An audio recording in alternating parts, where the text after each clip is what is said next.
dami ko akong dinarasal. Isang notebook ko po yun, dinarasal ko po yun. De Rosario. Tapos kanina lang, tatagal namin dito, kanina lang natagal namin dito yung pilay na security ng mga bomba, ang dadala ng kainan na aso. Sinigawan pa naman ako, lumabas kayo dito, labas. Aba, dudo ang iyak ko, ang sakit ng isip ko kasi nakaigit lang naman ako saglit habang nakaupo yung anak ko, nakahiga siya.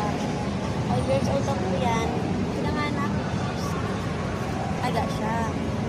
Normal, wala naman tao, wala pang misa, kaya nakahiga muna siya. Ako, sinabuan ako, labas kayo, alis kayo dito, alis kayo. Sakit ng dito ko, umiyak talaga ako, pinubong ko sa kapsula nga lang action.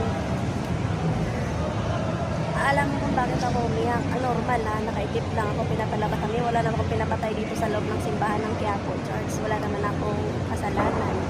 Maraming akong dasalin, kaya nakaikip mo na ako dahil sa anto ko. Tapos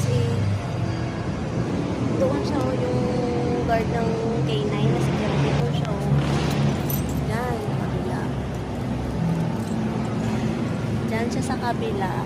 Sinagawan niya ako. Lumabas kayo dito. Kanina kayo dito Kanina doon kayo. Tapos yung dito. Tapos sabi ko sa kanya, pagdating namin ng alas 10, dito kami na talaga. Kahapon yung doon kami.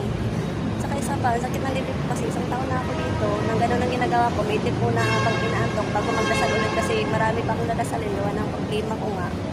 Sinagawan niya pa ako na nababas dito labas. Tamantalang pag mayroong baliw dito na ang dungis-dungis, ang baho-baho kung pumapasok, hindi niya pinapalabas. Tama ba yun? Grabe ang sama ng pinay na spirit yung dito sa Quiapo Church. Dapat pa tapos ako, natutulog, ilip lang saglit ganun na, wala pa namang misa. Tapos ganun ang ginagawa sa akin, sinisigawan pa ako. Ang sama talaga, ang tao na yan. Hanggang ngayon, may iyak talaga ako pag naisip ko yung